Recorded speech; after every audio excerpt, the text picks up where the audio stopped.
Hello, જય શ્રી કૃષ્ણ. કેમ છો બધા? આશા રાખું છું કે બધા મજામાં હશો.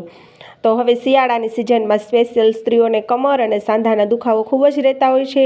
તો કમર અને સાંધાના દુખાવામાં રાહત મળે તે માટે આપણે આજે બનાવીશું કાચું કાટલું, અથવા તો આપણે જે આથેલો ગુંદ કહેતા હોય છે. તે દરેકના ઘરમાં આ શિયાળાની સિઝનમાં બનતો જ હોય છે, પણ હું આજે અહીંયા મારી રીતથી તમને આથેલો ગુંદર બનાવીને બતાવીશ. તો તેના માટે આપણે અહીંયા 150 ગ્રામ જેટલો આપણે કાચો ગુંદ લીધો છે, 150 ગ્રામ જેટલું ઘી લીધું છે, અને જેટલી મીઠાશ જોઈએ એ પ્રમાણે થોડોક ગોળ લીધો છે, અને આપણે જે જાડું જે કોપરાનું ખમણ આવે છે એ લીધું છે, અને કાજુ બદામ લીધા છે, અને સૂંઠ પાવડર લીધો છે, અને થોડીક આપણે મરી પાવડર લીધો છે.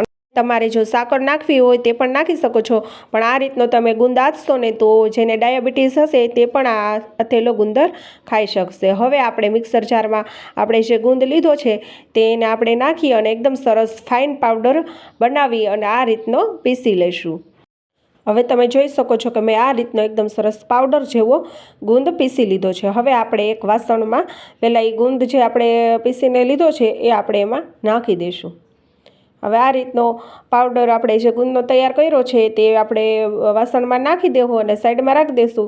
અને હવે આપણે કાજુ બદામને પણ એ રીતના એકદમ સરસ ફાઇન પાવડરમાં આપણે પીસી લઈશું. આ રીતના આની જગ્યાએ તમારે થોડાક અધ કચરા રાખવો હોય તો તે પણ રાખી શકો, પણ આ રીતનો પાવડર બનાવશો ને તો ગુંદમાં ખાવાની બહુ મજા આવશે. હવે એ પણ આપણે આમાં ગુંદમાં સાથે આપણે એમાં નાખી દઈશું. હવે આપણું જાડું જે ખમણ લીધું છે નાળિયેરનું એ પણ આપણે એમાં નાખી દઈશું, અને સૂંઠ પાવડર નાખશું, અને આપણે જે મરી પાવડર લીધો છે એ પણ નાખી દઈશું. અહીંયા તમે હજી ગંઠોડા પાવડર પણ નાખી શકો. અહીંયા મેં ગંઠોડા પાવડર સ્કીપ કર્યો છે. હવે આપણે બધી જ વસ્તુને એકદમ સરસ આપણે પહેલાં મિક્સ કરી લઈશું. અને હવે આપણે દેશી ગોળ નાખશું, જે તમારે જે રીતની મીઠાશ જોતી હોય એ મુજબ તમે એમાં નાખી શકો.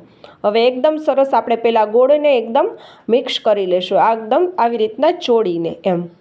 હવે અહીંયા આપણો જો ગોળ ઢીલો હશે ને તો એકદમ મિક્સ થઈ જશે, નહીંતર થોડીક ખાલી 2 મિનિટ લાગશે બધું મિક્સ કરવા માટે. તો હવે આપણું એકદમ સરસ મિશ્રણ તૈયાર થઈ ગયું છે. તો આપણે જે ઘી લીધું છે એને આપણે થોડુંક ગરમ કરી લઈશું. ખાલી આપણે જે ઘી છે એને ખાલી ઓગાળવાનું છે, વધારે ગરમ નથી કરવાનું. હવે આ રીતનું ઘી ગરમ કરી અને આપણે એમાં નાખી દઈશું. પહેલાં થોડુંક નાખશું, અને પછી જો વધારે આપણે ઘી જોશે તો આપણે વધારાનું ઘી પણ એમાં નાખી દઈશું. હવે આ રીતના આપણે બીજું પણ ઘી આપણે એમાં નાખી દીધું છે, અને એકદમ સરસ હાથ વડે એકદમ ચોળી અને એકદમ બધું સરસ મિક્સ કરી લઈશું આ રીતના. હવે આ રીતનું આપણું મિક્સર તૈયાર થઈ ગયું છે. તો તમે ગમે તે ડબ્બામાં આ રીતનો કોઈ પણ ડબ્બો લઈ અને આપણું તૈયાર કરેલો ગુંદર એમાં નાખી અને એકદમ સરસ પ્રેસ કરી અને આપણે જે ગુંદર તૈયાર કર્યો છે તેને આપણે 15થી 20 દિવસ માટે આપણે સ્ટોર કરી શકીએ.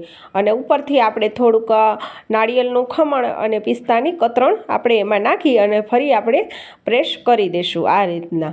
હવે આ રીતનો ગુંદ તમે જો સવારે નળના 1 ચમચી લેશો ને તો તમારે સાંધા અને કમરના દુખાવામાં ખૂબ જ રાહત રહેશે, અને શરીરના બધા જ દુખાવામાં આરામ રહેશે. તો આ શિયાળામાં તમે પણ મારી આ રીતે કાચું કાટલું અથવા તો આથેલો ગુંદ જે કહેતા હોય છે તે તમે એકવાર જરૂરથી ટ્રાય કરજો. જો તમને મારા રેસિપીના વિડીયો ગમતા હોય તો વિડીયોને એક લાઇક અને ચેનલને સબસ્ક્રાઈબ જરૂરથી કરજો.